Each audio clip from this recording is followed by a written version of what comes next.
যে কাজগুলো করলে আল্লাহ রাজি খুশি সেগুলো করতে হবে।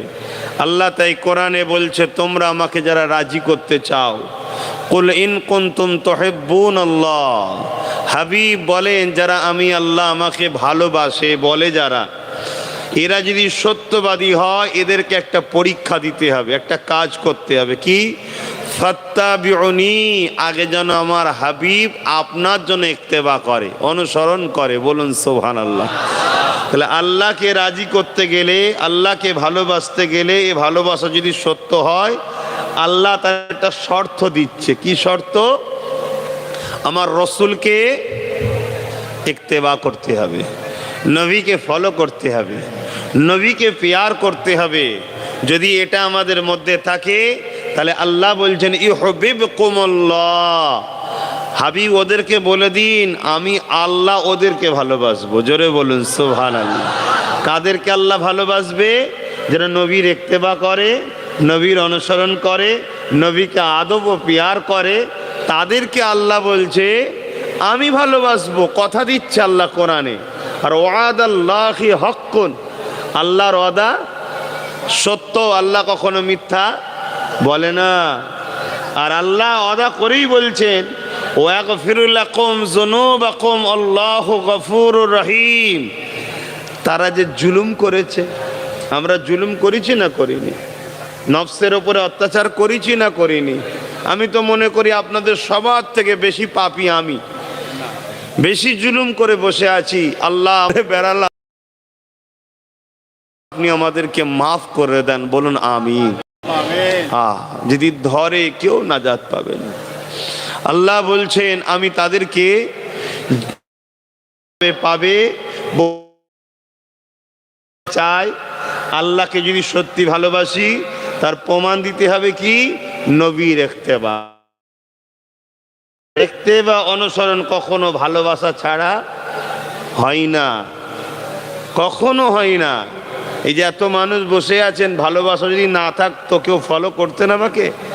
ভালোবাসা আছে বলে বসে আছে। আমাদের ছেলে আসছে বলে বাপগুলো বসে আছে, মাগুলো বসে আছে, আসছে। তা এটা ভালোবাসা আগে আছে তাই ইত্তেবা করছে, অনুসরণ করছে। আমি কিছু বলছি শুনছে কেন? আগে ভালোবাসা আছে। তো লিহাজা ফাত্তাবিউনি কি अंदर प्यार छुपा हुआ है। ভালোবাসার সাথে মনে লিয়া, ভালোবাসার সাথে অনুসরণ করা। আর নবীও হাদিস পাকের মধ্যে বলছেন লা ইউমিনু আহাদুকুম হাত্তা কুনা হাব্বা ইলাইহি মিন ওয়ালিদিহি ওয়া ওয়ালাদিহি ওয়ান নাস আজমাইন। ততক্ষণ পর্যন্ত তোমরা নিজেকে ঈমানদার দাবি করো না। কতক্ষণ? যতক্ষণ না সব ঘর বাড়ি ধন দৌলত এমনকি নিজের জানের থেকে বেশি রসুলকে না ভালোবাসবে, ততক্ষণ তোমরা ঈমানদার হতে পারবে না। শুনছেন তো আপনারা? ওখানে হযরত ওমর ফারুক বসেছিল। কে ওমর ফারুক? যার সম্বন্ধে রসুল বলেছেন আমার পরে যদি কেউ নবী হতো, হবে না তো আর, ওমর হওয়ার উপযুক্ত ছিল। জোরে বল সুবহানাল্লাহ। সেই ওমর ফারুক বসেছিল, সেই ওমর ফারুক ওই মজলিসে বসেছিল। ভাই তোমরা এই ফটোগুলো করুনি, তোমরা ভাই ভাই ঝড় লাগাবে আমাদের। রিসেন্ট দেখছি আমার ভাই ভাইয়ের মধ্যে লাগাবার মতো কেটে কেটে সব সেটিং করছে। আমি বলছি এক বিষয়ে আর সেটাকে করে দিচ্ছে আর এক বিষয়, শুধুমাত্র টিআরপি পাওয়ার জন্য। কিন্তু আমি প্রত্যেকটা মিডিয়াকে বলবো, বা বিশেষ করে এই চ্যানেলগুলো বলবো, পেটের জন্য ধর্মকে বিকৃত করে ফেলবে? এত খিদে লেগেছে? আল্লাহকে ভয় করো, এর চেয়ে বেশি কিছু বলবো না। আল্লাহকে ভয় করো। যদি জানতাম তোমার দুটো ছেড়ে দিয়ে তোমার পেট চলবে, পুরোটা দাও না, কেটে কুটে কেন জুড়ছে? এতে ইখতিলাফ হচ্ছে, মতানৈক্য তৈরি হচ্ছে। এতে কি হচ্ছে? ধর্মের ক্ষতি হচ্ছে। আমার কি আছে? আমার কি আছে? ধর্মের ক্ষতি হচ্ছে। ধর্মের ক্ষতিটা না হয় সেটা খেয়াল করো। তা বলে সবাই করেন, একজন দুজন করছে। তাই আমি যেটা বলছিলাম, হযরত ওমর ফারুক রাদিয়াল্লাহু তাআলা আন হুজুর, তিনি ওই মজলিসে বসেছিলেন। তিনি বলছেন ইয়া রাসূলুল্লাহ, হাবিবাল্লাহ, আমি সব কিছুর থেকে আপনাকে বেশি ভালোবাসি, ইল্লা মিন নাফসিন, নিজের জানের থেকে নয়। আর নবী কি বলছে? জানের থেকেও বেশি ভালোবাসতে হবে। ওমর ফারুক কি বলছে? জানের থেকে নয়। আর অথচ আল্লাহ নবী বলছেন জানের থেকে বেশি ভালোবাসতে হবে। আল্লাহ নবী বললেন উমার হবে না, জানের থেকে বেশি ভালোবাসতে হবে। সাহাবা হযরত ওমর ফারুক কিছুক্ষণ চুপ করে বললেন, ইয়া রাসূলুল্লাহ, আমি কথা দিচ্ছি আমি আমার জানের থেকে আপনাকে বেশি ভালোবাসি। জোরে বলুন সুবহানাল্লাহ। আল্লাহ নবী বলেছিলেন, ওমর তুমি ইমানে কামেল হয়ে গেলে। সাহাবারা ওমরকে জিজ্ঞাসা করেছিল, ভাই ওমর কি এমন চিন্তা প্রথমে হয়েছিল, তারপরে কি এমন চিন্তা করলেন যে আপনি পরক্ষণেই বলতে লাগলেন, ইয়া রাসূলুল্লাহ হাবিবাল্লাহ, আমি আমার জানের থেকে আপনাকে বেশি ভালোবাসি। হযরত ওমর বলেছিলেন, আল্লাহ নবীর পায়ে একটা কাঁটা ফুটে গেলে আমি ওমর সহ্য করতে পারি না, তাহলে রাসূলুল্লাহ জানের বিনিময়ে যদি ওমরের জান লাগে, ওমর তো হাসতে হাসতে একবার নয় হাজারটা যদি আল্লাহ জান দেয়, হাজারটা জান দিয়ে দিতে পারবে। আমরাও অনেকে হয়তো এখন বুঝতে পারছি না যে সত্যি কি জান দিতে পারবো, কিন্তু আমি বলছি পরিস্থিতি এমন হয়ে যায় যে আমরাই নিজেদের জানের ময়া না করে রাসূলুল্লাহর জন্য ঝাঁপিয়ে পড়ি। ঠিক না বে ঠিক গো? তাহলে ইনশাল্লাহ আমরাও ইমানদার, বলুন ইনশাল্লাহ। আর ইমানই লাগবে জান্নাত যেতে গেলে।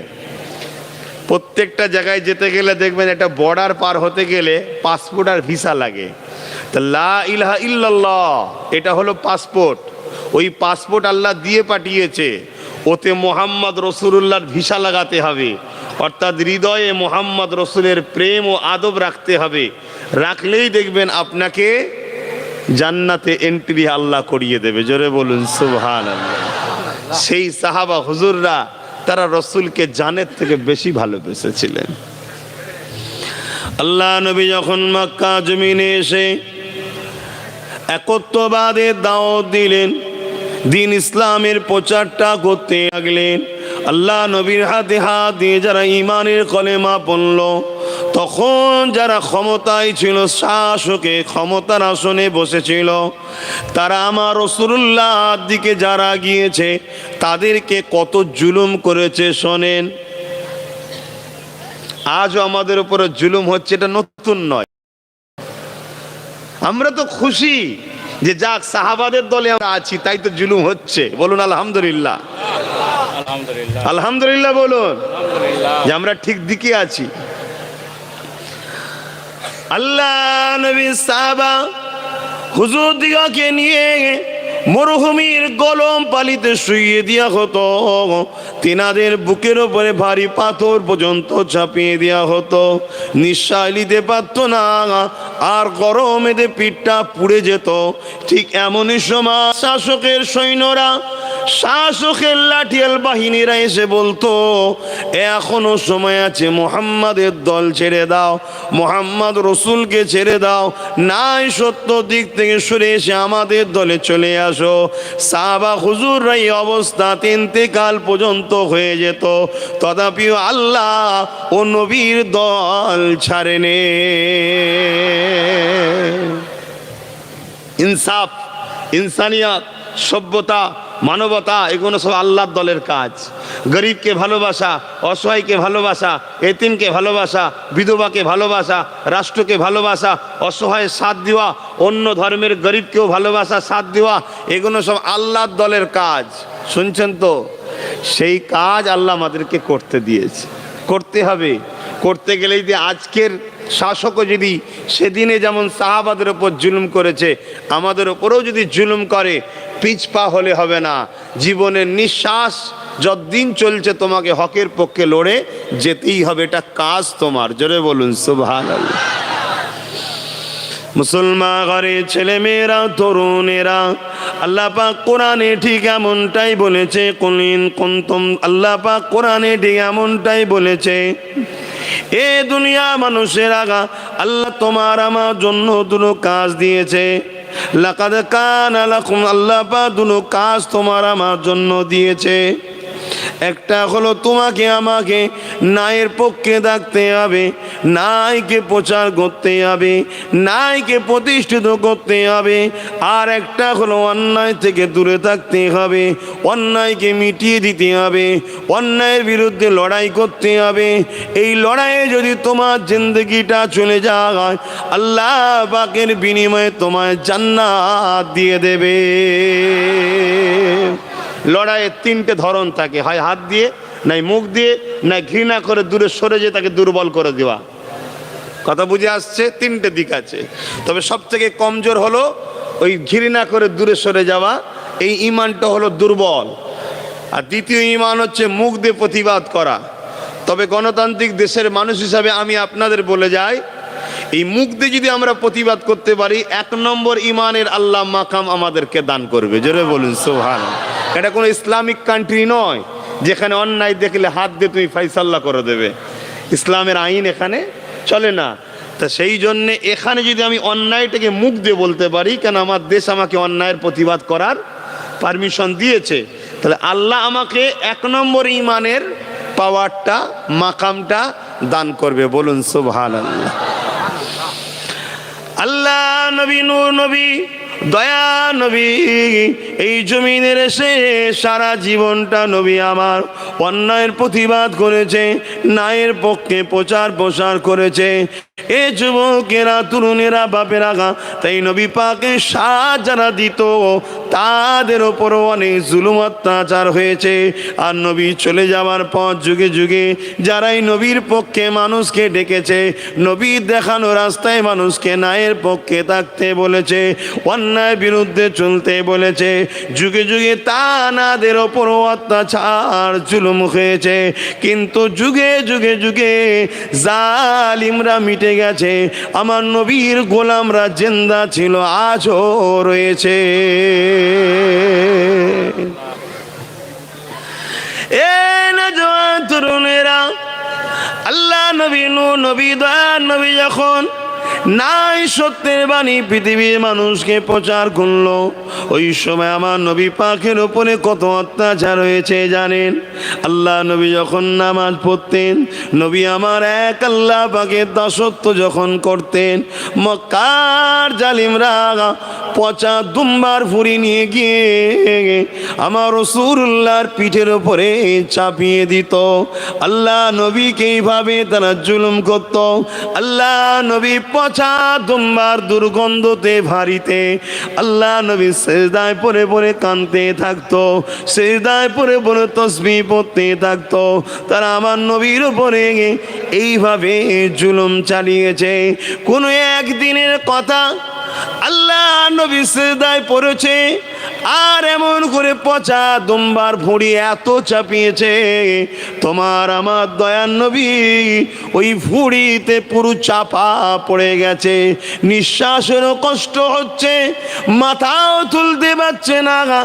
আর আমার নবী পাকের কলিজার টুকরি খাতুনে জান্নাত তখন ছোট ছিলেন, তিনি আব্বাকে খুঁজে খুঁজে খুঁজে, কেন তিনি জানে প্রতিদিনই এইভাবে অত্যাচার করে। যখন এই দুম্বার পচা মুড়িগুলোতে উঁচু করা রয়েছে, ফাতেমা হুজুর বুঝতে পেরেছে নিশ্চয়ই এর মধ্যে আমার আব্বা রয়েছে। তাই ছোট ছোট হাত দিয়ে আব্বা জানের পিঠ থেকে ভুঁড়িগুলো না পায়। ভেবে দেখুন কত দুর্গন্ধ, কত কষ্ট দিয়েছে আল্লাহ নবীকে। তখনকার জালিম যারা ছিল অত্যাচার করেছে, আজকে জালিমরা যদি তোমার আমার উপরে অত্যাচার করে, রাসূলুল্লাহকে দেখে মনে সান্ত্বনা দিও। আহা, যাকে না করলে আল্লাহ কিছুই বানাতেন না, সেই নবীর ওপরে কত জুলুম হয়েছে, আমি তো কোথাকারে রেখে। আল্লাহ যদি এই জুলুমটা সবার ক্ষমতা দেয়, জুলুম যদি আমার ওপরে হয়, নিজেকে গর্ব করো, নবী সুন্নতের পালন করা হচ্ছে। আরো জোরে বলুন সুবহান।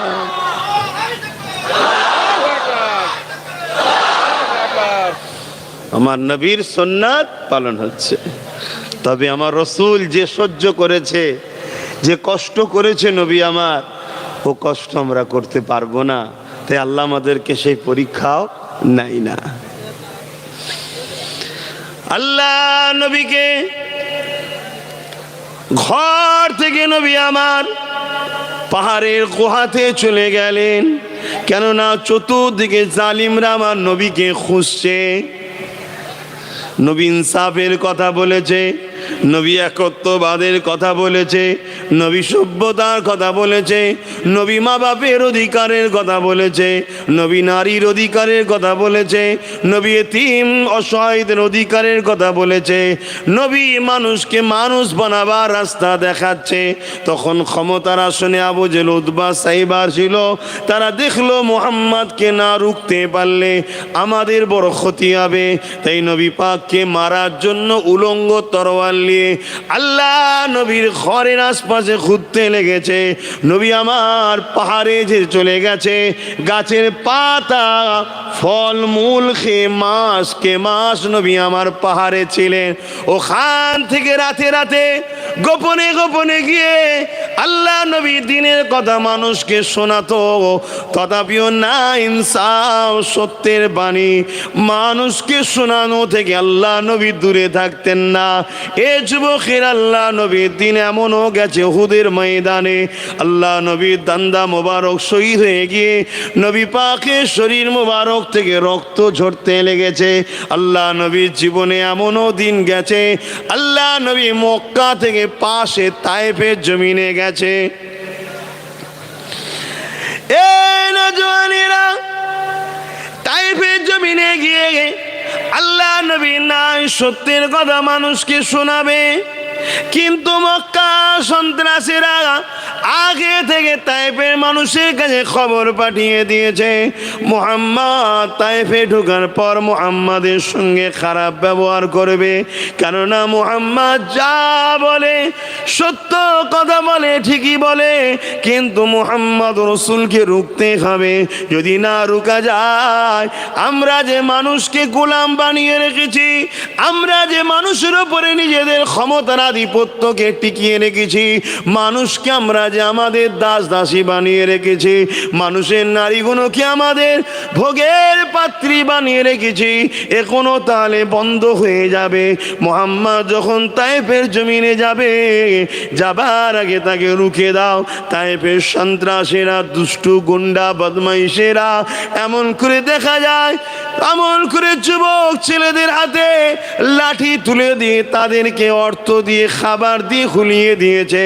আমার রসুলের পা যখন যায়, আল্লাহ নবীকে পাগল বলে তারা পাথর মারতে লেগেছে। এ যুবক সে রেখে দাও, যাকে না বানালে আল্লাহ কোন কায়নাত বানাতো না, যাকে না বানালে আল্লাহ জান্নাত বানাতো না, যাকে না বানালে আল্লাহ শফিউল্লাহকে বানাতো না, যাকে না বানালে আল্লাহ মুসা কালিমুল্লাহকে বানাতো না। যার জন্যে কায়নাত আল্লাহ তৈরি করেছে, সেই বন্ধুকে তায়েফের জমিনে দুষ্টুরা পাথর ছুঁড়ে ছুঁড়ে মারছে। যেখানে পাথর লাগে আল্লাহ নবী সেই জায়গাটা ফেটে যে রক্ত ঝরতে লেগেছে। ভেবে দেখো আমার নবী পাক কতটা কষ্ট করেছে। কেন করেছে? যাতে করে আমি তুমি দুনিয়া আখিরাতে শান্তি পাই। দুনিয়া তো আজাদের জিন্দেগি পায়, দুনিয়া তো ইনসাফ ইনসানিয়াত পায়, দুনিয়া তো ভালো মানুষ যাতে হতে পারে, আর পরকালে আল্লাহর চির শান্তি জান্নাত যেন পায়। এ নওজওয়ান তরুণেরা, আল্লাহ নবী নূর নবীকে এত মারা সেদিন বেঈমানেরা মেরেছিল, পাষাণ দিলের মানুষগুলো এত অত্যাচার করেছিল। আল্লাহ নবী শরীর দিয়ে রক্ত বেরোতে বেরোতে বেরোতে নবী পাকের জুতা মোবারক খানা রক্তাক্ত হয়ে যায়। আল্লাহ নবী তায়েফের জমিনেতে অজ্ঞান হয়ে পড়ে যায়। যখন অজ্ঞানে পড়ে যায়, বেঈমানের দলের লিডাররা এসে আমার নবী পাকে নাকে হাত দিয়ে দেখে মুহাম্মদ বেঁচে আছে না মরে গেছে। আল্লাহ নবী অজ্ঞান হয়ে রয়েছে। এই অবস্থা অবস্থাতে বেঈমানেরা আরো কিছু লাঠির আঘাত আমার নবীর উপরে করে। ভেবে দেখো গো, তোমার উপরে কেদিকে এইভাবে জুলুম করে, নিজেকে ধৈর্য সঙ্গে রাখো, নবী থেকে সরে যেও না, হক থেকে সরে যেও না, কোন বেঈমান জালিম লুটেরা বদমাইশের দিকে চলে যাও না। মনে রাখবে তোমার এই পরীক্ষাটা আল্লাহ নিচ্ছে এবং তোমার উপরে জুলুমটা সুন্নাতে রসুল হয়ে যাচ্ছে। এ যুবকেরা, তরুণেরা, বাপেরা, আল্লাহ নবী ভাবে অজ্ঞানে পড়ে রইলেন, আর এমন করে ফারিস্তারাও কাঁদে, আয় আল্লাহ আপনি এখনো সবর করে আছেন। আল্লাহ আপনি যাকে সব থেকে বেশি ভালোবাসেন সেই নবীর উপরে এত অত্যাচার হচ্ছে। আল্লাহ আল্লাহ আপনি এখনো কেন সবর করে রয়েছেন? আল্লাহ আল্লাহ কেন তায়েফবাসীকে ধ্বংস করে দিচ্ছেন না? আমার আল্লাহ পাক ওই সময় বলেছিল, আমার ফারিস্তারে, হ্যাঁ তোমরা ঠিক বলছো, আমি সব থেকে বেশি আমার হাবিব বন্ধু মুহাম্মদ রাসূলকে ভালোবাসি, তাহলে কেন সবর করে আছি? এর উত্তর তুমি দুনিয়া জমিনে পেয়ে যাবে। যাও জিবরাইল, দুনিয়া জমিনে চলে যাও, এমন করে পাহাড় চালক ফারিস্তাকে সাথে করে নিয়ে দুনিয়া জমিনে চলে যাও। এ জিবরাইল, পাহাড়কে তুলে নিয়ে তায়েফবাসীর উপরে চাপিয়ে দাও, দুটো পাহাড়কে এক জায়গায় করে মাঝখানে ফেলে তায়েফবাসীকে পিষে মেরে দাও। আমি আল্লাহ তোমাকে ইজাজত দিয়ে দিলাম, জিবরিল চলে যাও, তবে ওদেরকে মারার আগে একবার আমার বন্ধুর সঙ্গে সালামটা নিয়ে বিষয়টা আলোচনা করে নেবে। হযরতে জিবরাইল চলে আসলে দুনিয়া জমিনে এসে আমার নবীকে সালাম দিলেন। নবী পাকের গায়ে থেকে পাথরগুলো পরিষ্কার, ভালোগুলো পরিষ্কার করতে লেগেছে। আল্লাহ নবীকে যখন সালাম দিলেন, নবী পাকের হুঁশটা ফিরে এলো। জিবরাইল সালাম দিল, নবী সালামের জবাব দিয়ে জিবরাইল চোখ ভরা পানি নিয়ে বলেছে, ইয়া রাসূলুল্লাহ আমরাও তৈরি হয়েছি আপনার খাতিরে, আপনার খেদমত, আপনার গোলামি করব, আপনাকে আমরাও পেয়ার করি ইয়া রাসূলুল্লাহ। এই যে জুলুম হয়েছে এটা আমরা সহ্য করতে পারছি না। আল্লাহ পাককে জিজ্ঞাসা করেছি, আল্লাহ পাক পাহাড় চালক ফারিস্তা পাঠিয়ে দিয়েছে, কিন্তু একবার ওদেরকে মারার আগে আপনার সঙ্গে আলোচনা করে নিতে বলেছে। হুজুর আপনি যদি বলেন পাহাড় তুলে নিয়ে যে ওদের পিঠে চাপিয়ে দেবো, হুজুর আপনি যদি বলে দুই পাহাড়কে এক জায়গায় করে বীজখানে পিষে ওদেরকে মেরে দেবো, এ যুবক মন দিয়ে শোনো, কতটা দয়া নবী তুমি আমি পেয়েছি। শুধু দয়া করে রাস্তায় থাকো, রাস্তা থেকে ভটকে যেও না, শয়তানদের দল করো না, বদমাইশদের দল করো না, জালিমদের দিকে যেও না, অত্যাচারীদের দিকে যেও না। মসজিদ যদি কোনোদিন বানাতে নাও পারো, মসজিদের দুশ্মনের সঙ্গে মিশো না। মাদ্রাসা কোনোদিন বানাতে যদি নাও পারো, মাদ্রাসাকে যারা মিটিয়ে দিচ্ছে তাদের সঙ্গে দল করো না। যদি নিজের পেটিকে কখনো পর্দায় নাও রাখতে পারো, পর্দাকে তো বিশ্বাস করো গুনাহগার তুমি, কিন্তু যারা পর্দাকে মিটিয়ে দিচ্ছে, পর্দার আইনের বিরুদ্ধে আইন তৈরি করছে, তাদের সঙ্গে উঠা বসা করো না।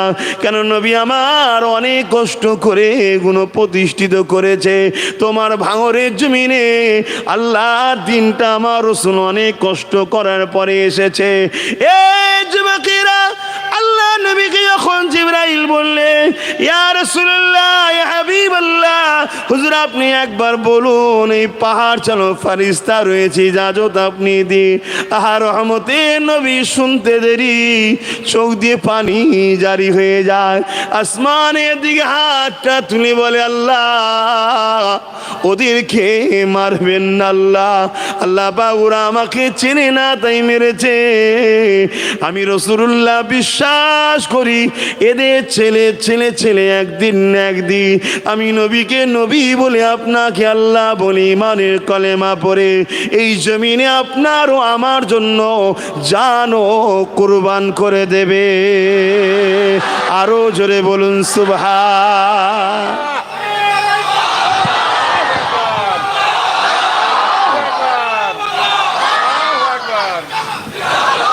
সেই নবী আমার কত কষ্ট করেছে, বিদায় নিবার সময় রেখে গেলেন তিনটে জিনিস। কটা জিনিস সবাই বলুন, আঙুল তুলে দেখান। কটা জিনিস? তিনটে, মনে রাখবেন। হ্যাঁ, এই দুনিয়ায় আলেম কয় ধরনের? এই ধরনের দুনিয়াতে আলেম কয় ধরনের? দুই ধরনের। এক রহমানের পক্ষে, নবীর পক্ষে, আর এক দল হলো দুনিয়া ও শয়তানের পক্ষে। আছে না নাই? আছে। তারা বলবে দুটো, দুটোটাও হাদিস, আমি অস্বীকার করছি না, কিন্তু এটাকে ইখতিলাফ, এটাকে অস্বীকার করছেন কেন? আমি যেটা বলছি এটাও হাদিস এবং এটা সিয়াসাত্তার হাদিস, আর দুটো যেটা সেটা সিয়াসাত্তার হাদিস নয়, তো এটাকে অস্বীকার করছেন কেন? আমরা দুটোকেও মানি। তিনটে জিনিস রেখে গেছে, তিনটের মধ্যেই দুটোও আছে। একটা হলো কিতাবুল্লাহ, আল্লাহর কিতাব। কি? সবাই বলুন কোরআন শরীফ। বলুন কি? হ্যাঁ, কোরআন শরীফ, পবিত্র কোরআন শরীফ, কালামুল্লাহ শরীফ, পবিত্র আল্লাহর কথা। জোরে বলুন সুবহানাল্লাহ। যত পড়বেন আল্লাহর সঙ্গে কথা হবে। জোরে বলুন সুবহানাল্লাহ। হযরতে মুসা আলাইহিস সালাম বলেছিলেন, আল্লাহ আমি আপনার সঙ্গে কথা বলি, এই জমিনের উপরে আর কি কেউ আপনার সঙ্গে কথা বলবে? এ নওজওয়ানেরা, হযরতে মুসা আলাইহিস সালামকে আল্লাহ জানিয়েছিলেন, মুসা তুমি আমার সঙ্গে কথা বলো কোথায়? হযরতে মুসা আলাইহিস সালাম বলেছেন, আল্লাহ পাক তুর পাহাড়ে আপনার সঙ্গে কথা বলি। আমার আল্লাহ বলেছিল, মুসা আমার একদল স্পেশাল বান্দা বান্দি আছে, তারা আমার সঙ্গে কথা বলতে গিয়ে কোনো পাহাড়ে যেতে লাগবে না, কোনো সাগরে যেতে লাগবে না, কোনো জায়গায় যেতে লাগবে না, যে কোনো জায়গায় শুধু পবিত্র হলেই হবে। আমার সঙ্গে সেখানে দাঁড়িয়ে দাঁড়িয়ে কথা বলতে পারবে। এ মুসা তুমি আমার সঙ্গে কথা বলো, আমার সঙ্গে কথা বলা তোমার কিন্তু টাইমের লিমিট আছে, বেশিক্ষণ নয়। কিন্তু আমার একদল স্পেশাল বান্দা বান্দি আছে, যতক্ষণ খুশি তারা কথা বলতে পারবে। এ মুসা তুমি আমার সঙ্গে কথা বলছো, তোমার আমার সঙ্গে কথা বলার জন্য এমন করে তোমার আমার বিচখানে কতটা দূরত্ব আছে জানো? হযরতে মুসা আলাইহিস সালাম বলেছে, আল্লাহ পাক কতটা হবে আপনি তুর পাহাড়ের উপরে, আমি নিচে। আল্লাহ বলল, না, 70,000 নূরের পর্দা রয়েছে, একটা পর্দা থেকে আর একটা পর্দা 1000 বা 10,000 বছরের রাস্তা, এতটা দূরে তুমি আমি রয়েছি। মুসা আমার একদল স্পেশাল বান্দা বান্দি রয়েছে, তারা যখন আমার সঙ্গে কথা বলবে, আমি আল্লাহ ওই বান্দা বান্দির জন্যে সমস্ত পর্দাকে তুলে দিয়ে একেবারে সামনাসামনি কথা হবে। আরো জোরে বলুন সুবহান। হ্যাঁ ঠিক আছে, দেখুন শিখতে হবে তো, আপনারা আমাদেরকে শিখিয়ে দিয়ে গেছেন, আমরা এইগুলোকে তৈরি করে রেখে যাচ্ছি, যে আমরা তৈরি করছি। কিন্তু যদি আশা বন্ধ হয়ে যায়, তৈরি করবে কে? এই জন্যই তো চেষ্টা চলছে আশা বন্ধ হোক।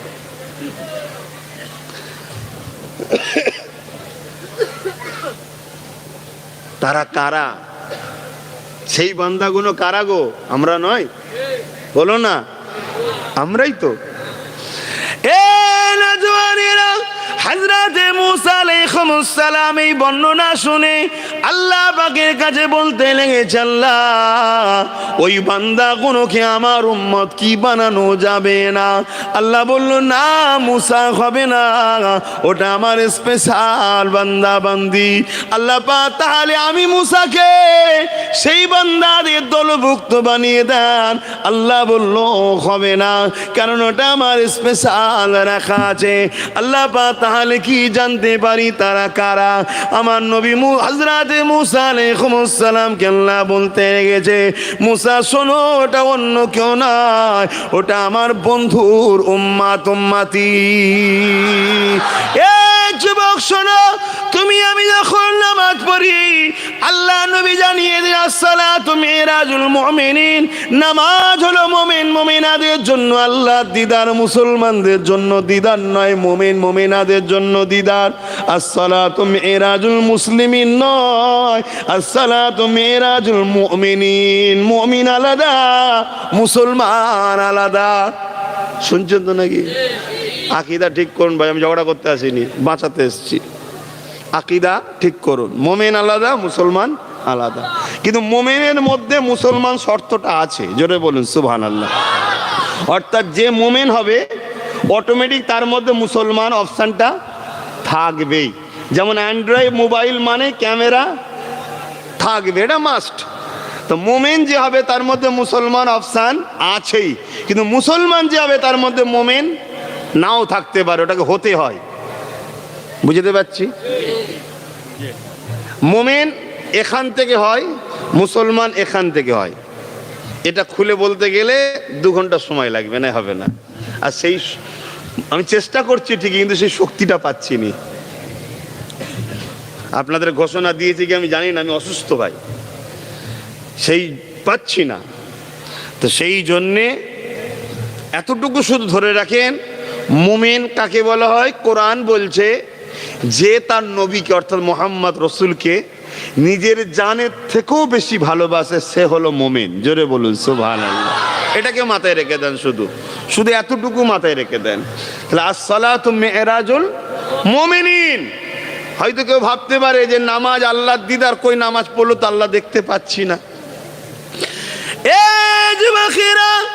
আল্লাহ নবী জানিয়ে দিলেন, তুমি তোমার নিজের হৃদয়ের মধ্যেই বিশ্বাসটা রাখো, তোমার আল্লাহ পাক একদম তোমার কুদরতি ভাবে কাছে রয়েছে। তুমি যখন মাথাটা নত করবে, তোমার আল্লাহ পাকে কুদরতি কদমে পড়ে যাবে। আজকে মাগরিবে যখন নামাজ পড়বে, এই নিয়ত করে পড়বে, সেজদায় যখন যাবে মনে করবে আমি আমার মালিকের কদমে মাথা দিয়েছি। মনে রাখবে, তুমি যদি 3 বার সুবহান রাব্বিল আলা বলে মাথা তুলে নিতে পারো, তাহলে বলবো। আমি বলছি তুমি পারবে না, সেজদায় তুমি পড়ে যাবে, মাথা তুলতে দিল চাইবে না। কেননা দিল বলবে কত না ভালো হতো আল্লাহ যদি এখনই আমার মরণটা হতো, কতটা না ভালো হতো যদি সেজদা অবস্থায় আল্লাহ যদি আমাদের মরণটা দেয়, কতটা না ভালো হবে। কেন? খোদা তোমার কদমে মাথা রেখে মরিছে, আর কি চাও খোদা? পিছনের দিকে আর তাকাওনি কি গুনাহ করেছি না করেছি, ওসব আর দেখোনি আল্লাহ? আমার মরণটা দেখো কিভাবে হলো। তুমি যদি ভালো না বাঁচতে, তাহলে তোমার কদমে মাথা না রেখে আমাকে তোমার কদমে মাথা দিয়ে কেন মরণ দিলে? অতএব প্রত্যেকেই যখন নামাজ পড়বে, কি মা কি বাপ কি ভাই কি বোন, যখনই সেজদায় যাবে দিল থেকে মনে করবে যে আমি এখন আমার মালিকের কদমে মাথা দিয়ে রেখেছি। আমার রসুল বলছে, আমি দেখতে পাইনি, আমি অনুভব করতে পারছি নি, কিন্তু এটা সত্য যে আমার কপাল আমার খোদার কুদরতি কদমে পড়ে আছে এখন। জোরে বলুন সুবহানাল্লাহ। দেখবে তুমি মাথা তুলতে পারবে না, তোমাকে মনে হবে আরো কিছুক্ষণ থাকি, আরো কিছুক্ষণ থাকি, আর একটা আলাদা সুকুন পাবে, শান্তি পাবে, শান্তি। তুমি আজকে সন্ধ্যেবেলায় ট্রাই করে দেখো, একটা আলাদা শান্তি পাবে। আহা, কেন হবে না? তরুণেরা, আল্লাহ নবী জানিয়ে দিলেন আসসালাতু মিফতাহুল জান্নাহ, নামাজ হলো জান্নাতীদের জন্য। শুনে রেখে দাও, জান্নাতের চাবি।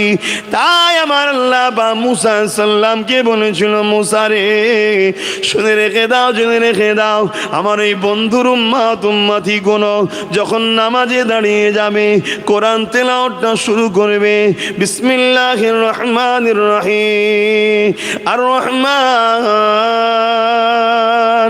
আল্লামাল কুরআন খলাকাল ইনসান আল্লামাহুল বায়ান আশ-শামসু ওয়াল কমারু বিহুসবানি ওয়ান নাজমু ওয়াশ-শাজারু ইয়াসজুদান ওয়াস-সামাa'u كفف ووضع الميزان এইভাবে যতক্ষণ তুমি কোরআন তেলাওয়াত করবে, কোরআন কোনো কিতাব নয়, কোরআন কোনো বই নয়, কোরআন হলো আল্লাহ পাকের কথা। নারে তাকবীর, নারে তাকবীর, সিলসিলা হক ফুরফুরা শরীফ, সিলসিলা হক ফুরফুরা শরীফ, আল কোরআনের আলো, আল কোরআনের আলো, নারে তাকবীর। আল্লাহ আলহামদুলিল্লাহ। আমি ভাইয়ের ভুল বলবো না, একটা ধরিয়ে দেবো। সিলসিলায়ে ফুরফুরা শরীফ নয়, ফুরফুরাটা জায়গার নাম। সিলসিলায়ে মুজাদ্দেদ জামান দাদা হুজুর পীর কেবলা। বলুন সিলসিলায়ে মুজান দাদা হুজুর পীর কেবলা। হ্যাঁ, কিছু মনে করবেন না ভাই, এটা তো ধরাতেই হবে, আমরাই তো ধরাবো। আর দোষ তো আপনাদের নয়, আমরা ওলামারাও অনেকে সিলসিলায়ে ফুরফুরা শরীফ বলে ফেলি। অর্থাৎ বলাটা কেন হয়, ওখানে দাদা হুজুরের নিসবাত আছে তাই, কিন্তু আস্তে আস্তে এটা ভুল মেসেজ যেতে পারে। আমিও কোন দিন বলে বলবো আমারই সিলসিলা না, ওই জন্য আমার পরের জেনারেশনকে শিখাতে হবে সিলসিলা ফুরফুরা শরীফের নয়। ফুরফুরায় তো অনেকের বাড়ি আছে, আমারও বাড়ি আছে, অনেকের বাড়ি আছে, কারো নয়। সিলসিলা হলো মুজাদ্দেদ জামান দাদা হুজুর পীর কেবলা। আর সিলসিলাটার নাম কি? ফুরফুরা শরীফ, দাদা হুজুর পীর কেবলা। দাদা হুজুর তো ব্যক্তির নাম, সিলসিলাটার নাম কি? আহলে সুন্নাত ওয়াল জামাত, আর কোরআনের ভাষায় হিজবুল্লাহ। জোরে বলুন সুবহানাল্লাহ। আহলে সুন্নাত ওয়াল জামাত কোন দল? নবী ও সাহাবাদের দল। জোরে বলুন সুবহানাল্লাহ। তার মানে যে দলে নবীর কথাবার্তা কাজ কাম, সাহাবাদের কথাবার্তা কাজ কাম আছে, এই দলটার নাম আহলে সুন্নাত ওয়াল জামাত। অনেক দল আছে ভাই, অনেক দল থাকবে, কেন নবী বলেছে আমার উম্মতের মধ্যে 73 দলে বিভক্ত হবে, 72 জাহান্নামী হবে, একটা জান্নাতি হবে। হুজুর কোন দল? নবী বললেন যে দলে আমি আছি, আমার সাহাবারা আছে। হাদিসের ভাষায় এই দলটার নাম আহলে সুন্নাত ওয়াল জামাত, কোরআনের ভাষায় দলটার নাম হিজবুল্লাহ। জোরে বলুন সুবহানাল্লাহ।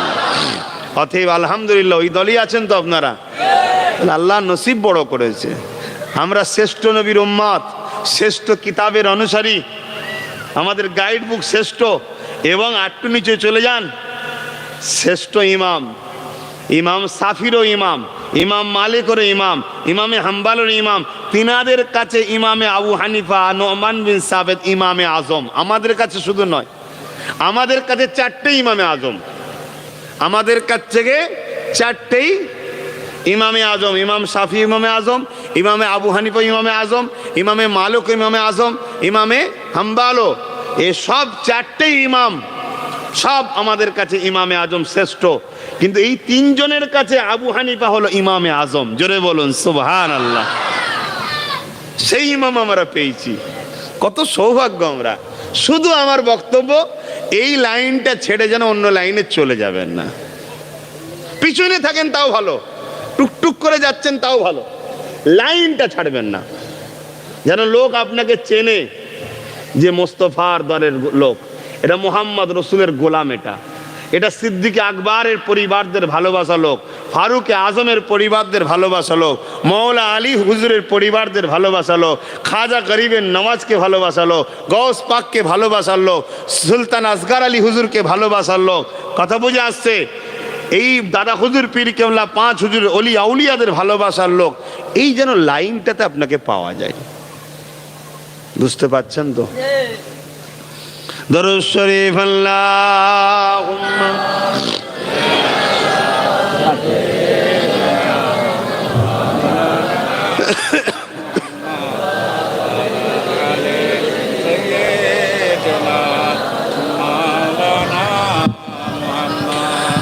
मेरी उल्फत मदीने से यूं ही नहीं, मेरे आका का रोज़ा मदीने में है। এমনি মদিনা শরীফের সঙ্গে আমাদের এত দিবানা নয়, এত মহব্বত, এত পাগল মদিনার জন্য এমনি নয়, কারণ আমার নবীর রওজা মুবারক মদিনা শরীফে। জোরে বলুন সুবহানাল্লাহ। মেরি উলফত মদিনে সে यूं ही नहीं, मेरे आका का रोज़ा मदीने में है। मैं मदीने की जानिब ना कैसे खींचो, मैं मदीने की जानिब ना कैसे खींचो, मेरा दीन और दुनिया मदीने में है। अरसे आजीम से बस के जिसका बड़ी शान है, रोजाए मुस्तफा जिसकी पहचान है, रोजाए मुस्तफा जिसकी पहचान है, जिसका हम पल्ला कोई मुहल्ला नहीं, जिसका हम पल्ला कोई मुहल्ला नहीं, एक ऐसे मुहल्ला मदीने में है। মদিনার মতো কোনো জায়গা আছে নাকি পৃথিবীতে? কোনো জায়গা আছে? মক্কা মদিনার সঙ্গে তুলনা চলবে না। কারণ আমার নবী নিজে মক্কায় আল্লাহর কাছে দোয়া করতেন, আল্লাহ হজ করতে গিয়ে নবী যে আল্লাহ আমাকে মক্কায় ইন্তেকাল করাবেন না, আমি যেন মদিনায় গিয়ে ইন্তেকাল করি। জোরে বলুন সুবহানাল্লাহ। আল্লাহ নবী নিজে দোয়া করতেন, আল্লাহ মক্কায় যা রহমত দেন তার দুগুণ আমায় মদিনাতে দেন। জোরে বলুন সুবহানাল্লাহ। আল্লাহ নবী সাহাবারা যখন হজ করতে আসতেন, আল্লাহ নবী বলতেন, এই বাবারা তাড়াতাড়ি হজ করে চলে আসবে, আর আল্লাহর কাছে মদিনাতে মৃত্যু কামনা, ইন্তেকাল যেন মদিনায় হও, এই দোয়া করবে। জোরে বলুন সুবহানাল্লাহ। আল্লাহ নবী এমনও বলেছে, যদি তোমরা মদিনার সঙ্গে সম্পর্ক নাও রাখতে পারো, অর্থাৎ মদিনা বসবাস নাও করতে পারো, দূরের মানুষ, কমসে কম মদিনাতে একটা খেজুর গাছ লাগিয়ে দিয়ে সম্পর্কটা তৈরি করে রাখো। জোরে বলুন সুবহানাল্লাহ। কেননা আমি নবী পাক মদিনা শরীফ থেকে উঠবো, মদিনা হলো আমি রসুল আমার প্রতিবেশী। এ যুবকের আল্লাহ নবী তাই জানিয়েছে, আমি প্রথমে আমার পরিবারদের শাফাত করব। বলুন তো এই পরিবারদের শাফাত বলতে কার? ফাতেমা হুজুরের নাকি হাসান হোসাইনের নাকি? তাহলে কাদের?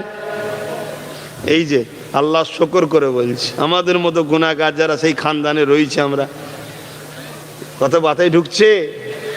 তারপরে কাদের শাফাত করব? আমি নবী আমার মদিনাবাসী। তারপরে আল্লাহ নবী শাফাতে কুবরা সমস্ত মানুষের জন্য শাফাত করবে। আমার নবীর উম্মত হোক, মুসা নবীর উম্মত হোক, সবার শাফাত আমার নবী করবে। জোরে বলো ও উম্মতে মুহাম্মাদি। আল্লাহ আমার নবীকে কত বড় সম্মান ইজ্জত দিয়েছে, আল্লাহ আমার নবীকে কত বড় মাকাম দিয়েছে, এই বিষয়ে একটা ছোট্ট কথা বলি, বুঝতে পারবেন। আল্লাহ নবী একদিন দরবারে বেরোলেন, হুজরা শরীফ থেকে দরবারে বেরোলেন, সাহাবা হুজুররা বসে রয়েছে, সবাই দাঁড়িয়ে গিয়ে নবীকে তাজিম করলেন, সালাম দিলেন। আল্লাহ নবী নূর নবী দা নবী সাহাবাদেরকে যখন সালাম দিয়ে বসলেন, এমন করে নবী পাক সাল্লাল্লাহু আলাইহি সাল্লামকে সাহাবারা জিজ্ঞাসা করলেন, ইয়া রাসূলুল্লাহ হাবিবাল্লাহ, হুজুর আপনাকে আজকে বড় খুশি খুশি লাগছে। কি দেখলে এটা বুঝে যায় না? আজকে বড় আনন্দ খুশি লাগছে হুজুর আপনাকে। হুজুর জানতে পারি, হুজুর জানতে পারি এত খুশির কারণ কি? কি গো তোমরা জানবে না? তো এইদিকে শোনো,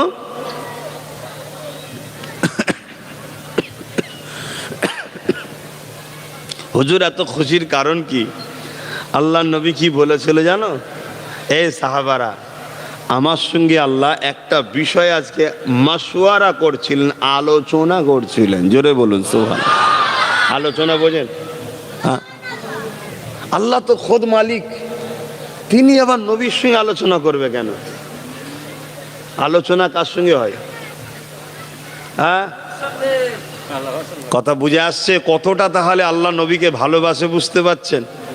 হ্যাঁ, আপনি ধরুন কোনো কোম্পানিতে একটা কাজ করেন, আপনাকে আপনার মালিক কোনো কিছু আলোচনা করবে নাকি, এটা করে দেবে, এর আইন করে দিল, ঠিক না? কিন্তু আল্লাহ তার হাবিবকে কুল কায়নাতে যা কিছু আছে সব কিছুর উপরে মালিকানা দান করেছে। জোরে বলুন সুবহানাল্লাহ। বন্ধু বলেছে, বন্ধু হাবিব। তা আমার সঙ্গে আলোচনা করছে, হুজুর কি বিষয়ে? না, আমার উম্মতদের কতজনকে জান্নাতে দেবে আল্লাহ আমায় জিজ্ঞেস করতে চেয়েছে। জোরে বলুন সুবহানাল্লাহ। হায় হায়, সেই নবীকে চেনেন, পিয়ার করেন, ভালোবাসেন। আর সেই নবী বললেন তিনটে জিনিস রেখে যাচ্ছি। কটা? কিতাবুল্লাহ, সুন্নাতে রাসূলি, 3 নম্বর ও আহলে বাইতি, আমার আহাল পরিবার। নবীর আহাল পরিবার পৃথিবীতে আছে না নাই? না ধ্বংস হয়ে গেছে? আছে। কিয়ামত পর্যন্ত থাকবে। এই তিনটেকে তোমাদেরকে ধরতে হবে। যেমন এই পূর্ব ভারতে নবীর পরিবার, আমার মুজাদ্দেদ জামান দাদা হুজুর পীর কেবলা, তেনার খানদান, তেনার নসলের বাচ্চারা। জোরে বলুন সুবহানাল্লাহ। এটা পূর্ব ভারতে। আরো অন্যান্য জায়গাতে, বিভিন্ন জায়গায় নবীর পরিবাররা সব সেখান থেকে বেরিয়ে দিনের প্রচারে পৃথিবী ঘুরে বেরিয়েছে। এক একজন এক একটা জায়গায় গিয়ে সেন্টার তৈরি করে নিয়েছে। এক একজন এক একটা এলাকায় গিয়ে সেন্টার তৈরি করে নিয়েছে। সেই এলাকায় রয়ে গেছে, তেনার আওলাদ বংশ বিস্তার হয়েছে। সেই এলাকায় লাখো কোটি লোককে আল্লাহ রসুলের সঙ্গে, দিন ইসলামের সঙ্গে, ইমানের কালেমার সঙ্গে জড়িয়ে দিয়েছে। জোরে বলুন সুবহানাল্লাহ। ঠিক পূর্ব ভারতে দিন ইসলামের প্রসার, আল্লাহ দিন নবীর কি বলে আহলে সুন্নাতুল জামাতের দিন ইসলামের গাছ রোপণ করেছে আমার মুজাদ্দেদ জামান দাদা হুজুর পীর কেবলা। জোরে বলুন সুবহানাল্লাহ। তো ভাইরা আমার, সেই মুজাদ্দেদ জামান দাদা হুজুর রহমাতুল্লাহ আলাইহে, তিনি রসুল পাক সাল্লাল্লাহু আলাইহি ওয়াসাল্লামের খানদান পরিবারের ছেলে। আল্লাহ তাই তো রসুল বললেন কিয়ামতের শেষ দিন পর্যন্ত নেতৃত্ব দেবে কুরাইশরা। জোরে বলুন সুবহানাল্লাহ।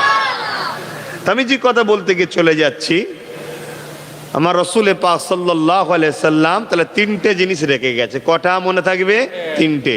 আর কোন কথা বলতে গিয়ে এদিকে চলে এলাম, আমার রসুল পাকের সঙ্গে আল্লাহ আলোচনা করছে যে আপনার উম্মতদের মধ্যে কতজনকে আমি জান্নাত দিলে আপনি খুশি বলুন।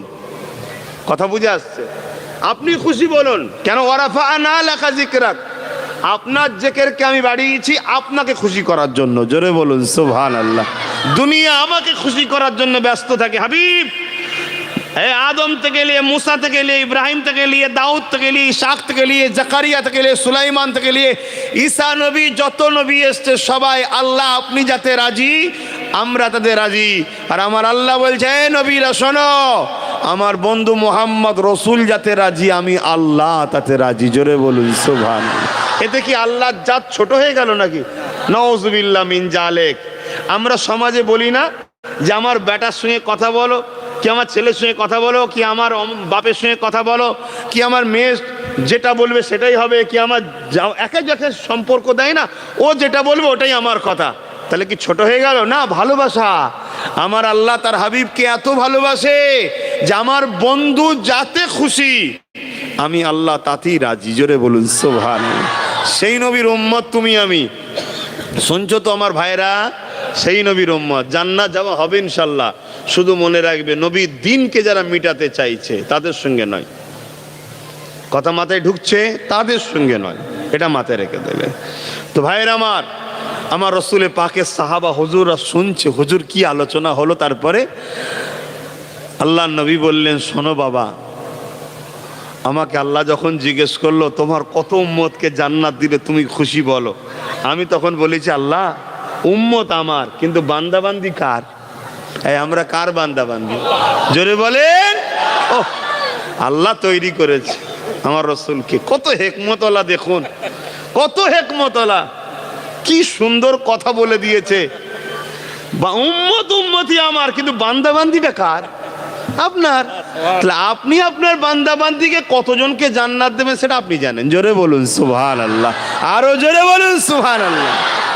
আল্লাহ বলছে, হাবিব তারপরও তুমি বলো না। আল্লাহ আপনি আপনার বান্দাবান্দি, আপনার দাস দাসী। এগুলো আমরা কার দাস দাসী? আল্লাহ। যদি আমাদেরকে জান্নাত দেয়, কেউ কৈফিয়ত দেবে নাকি কেন আব্বাসকে জান্নাত দেওয়া হলো? আল্লাহ জবাব দাও, এ বলবে নাকি? আর যদি কেউ জাহান্নাম আল্লাহ দিয়ে দেয়, কারো ক্ষমতা আছে নাকি যে আল্লাহর বিরুদ্ধে লড়াই করবে? তা আপনার জিনিস আল্লাহ তৈরি আপনি করেছেন, আপনি যাকে খুশি দেবেন, তবে আল্লাহ যাকে দেবেন সে শান্তি পেয়ে আপনারই শুকরিয়া আদায় করবে। জোরে বলুন সুবহানাল্লাহ।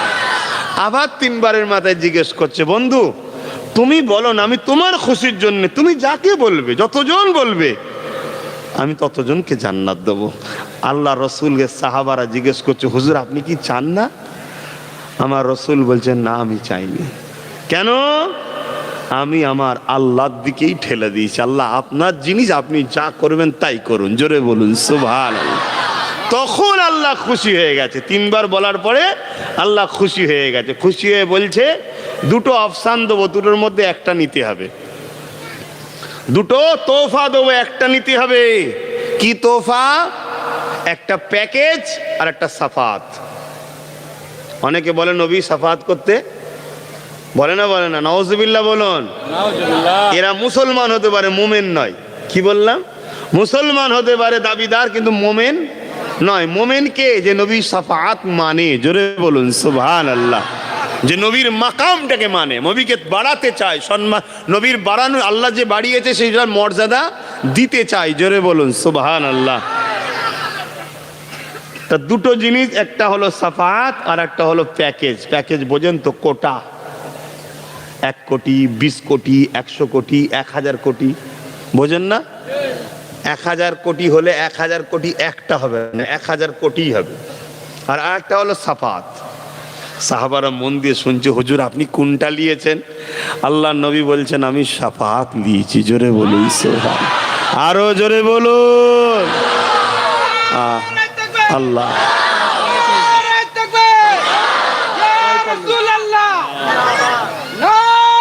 আল্লাহ আল্লাহ। হুজুর আমি, আমার রসুল বললেন সাফাত নিয়েছি। সাহাবারা হুজুররা বলছে, হুজুর আপনি প্যাকেজ নিতে পারতেন। সাহাবা হুজুররা কি বলছে? আপনি প্যাকেজ নিতে পারতেন। 100 কোটি, 200 কোটি, 1000 কোটি প্যাকেজ নিতে পারতেন। আল্লাহ নবী বলেন, না বাবা, প্যাকেজ মানে বাঁধা। প্যাকেজ মানে বাঁধা। হতে যাচ্ছে 100 কোটি, 200 কোটি, 1000 কোটি, কিন্তু প্যাকেট বাঁধা হয়ে গেল। 1000 একটার হবে না। এ সাহাবা শোনো, সাফাত হলো আনলিমিটেড। জোরে বলুন সুবহানাল্লাহ। ধরো আমি প্যাকেজ নিয়ে নিয়েছি 1000 একটা, 1000 কোটি, আর 1000 কোটি যখন জান্নাতি হয়ে গেছে, ঠিক এমনই সময় আমার কোন গুনাহগার উম্মত এসে আমি রসুলকে বলল, হুজুর আপনি আমার জন্য একটু আল্লাহর কাছে সুপারিশ করেন, আপনি আজকে আমাকে একটু বাঁচান, আমার জন্য আল্লাহর কাছে দরখাস্ত করেন। এ বাবা সাহাবা, আমার হাত তখন বন্ধ হয়ে যেত, আর কিছু করা থাকতো না।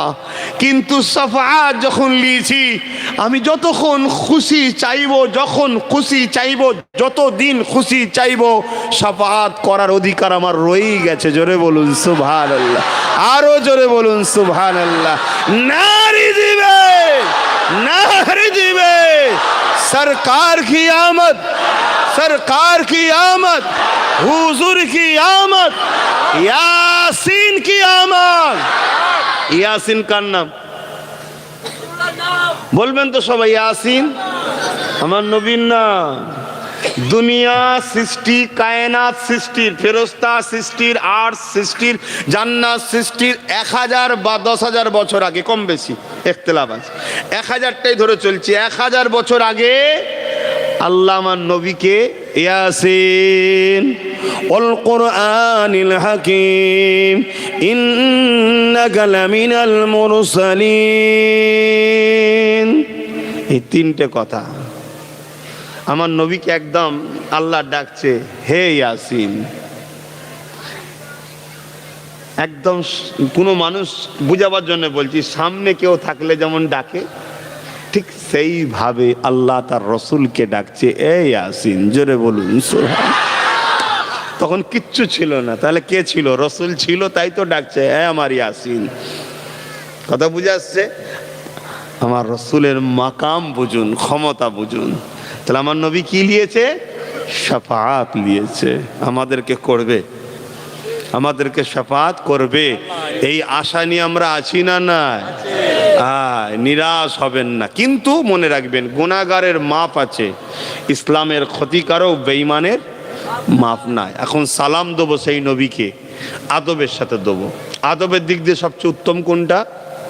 বলুন বলুন। দাঁড়ানো। এর জন্য কোরআন হাদিসের দলিল লাগবে? বলুন বলুন। আদব করতে গেলে কোরআন হাদিসের দলিল লাগবে? এটা হচ্ছে প্রেমের ব্যাপার, আদবের ব্যাপার, ভালোবাসার ব্যাপার।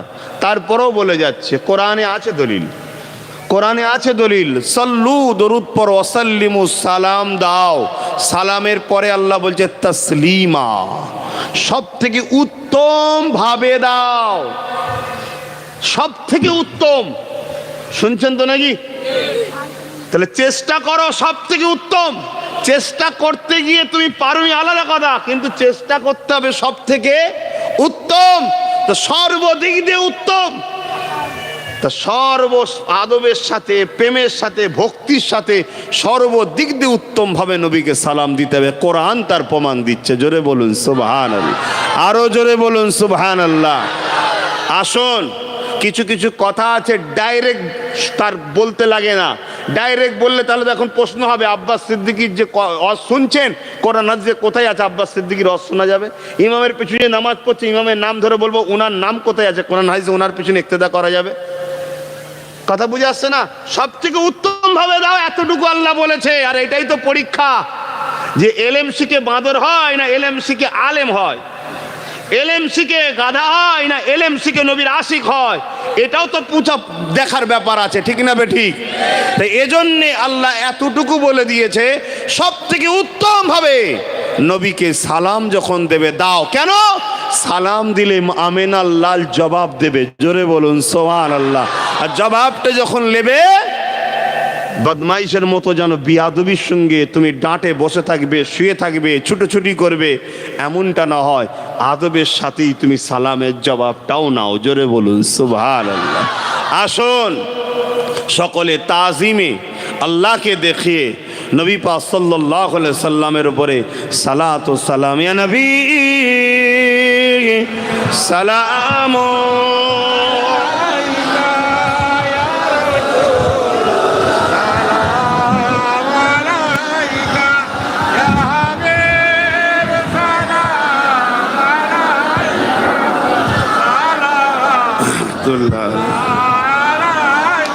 এখানে আর একটা কথা একটু বলে লিয়া দরকার, এখানে আর একটা কথা বলে লিয়া দরকার। কিন্তু কেউ যদি বসে সালাম দেয়, তার সঙ্গে কি আমাদের ঝগড়া বা ছোট বড় কথা বলা কি ইসলাম ইজাজত দিয়েছে? দেয়নি। এটাও মনে রাখবেন।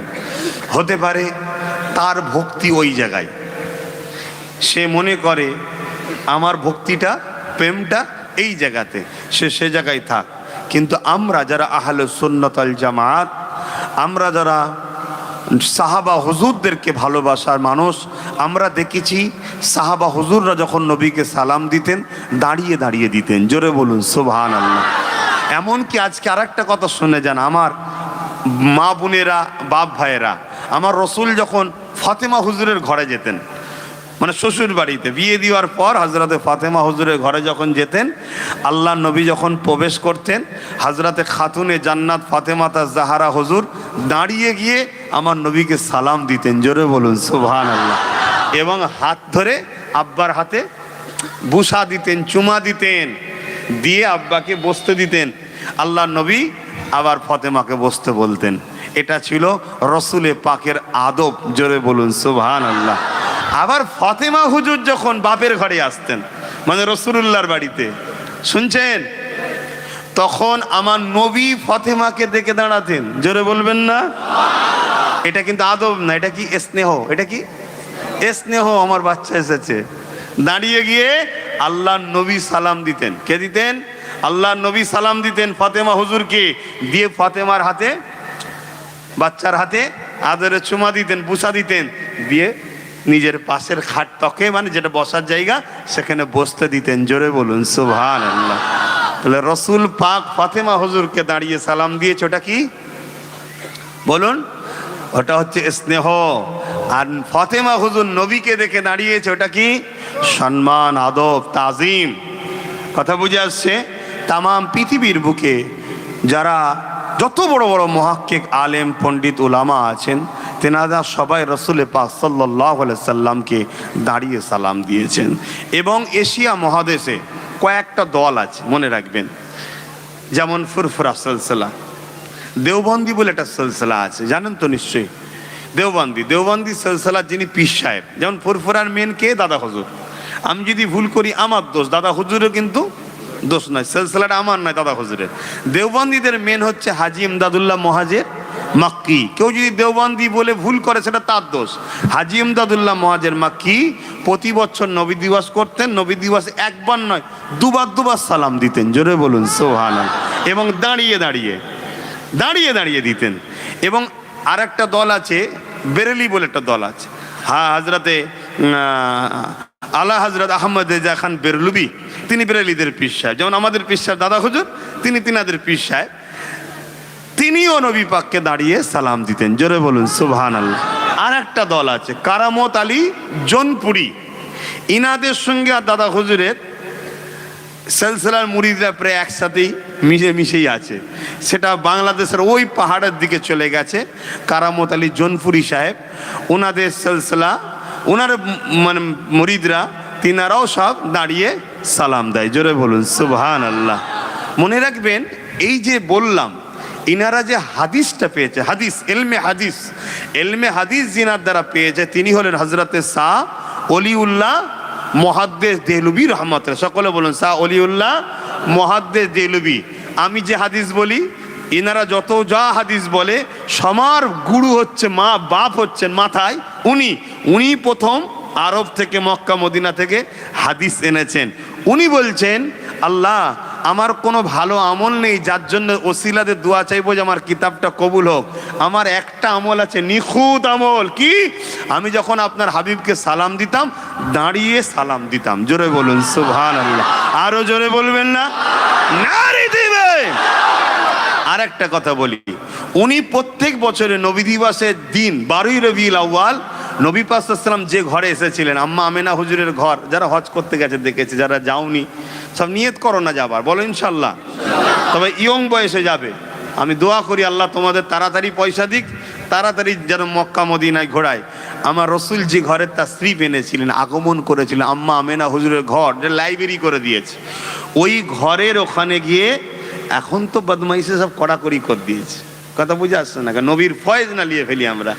ওখানে হুজুর মুহাদ্দিস সাহেব বলছেন, আমি ওই 12 তারিখ ওখানে গিয়ে খাসভাবে ফয়েজ নিবার জন্য আমি ওখানে প্রতি বছর হাজির থাকতাম, জোরে বলুন সুবহানাল্লাহ।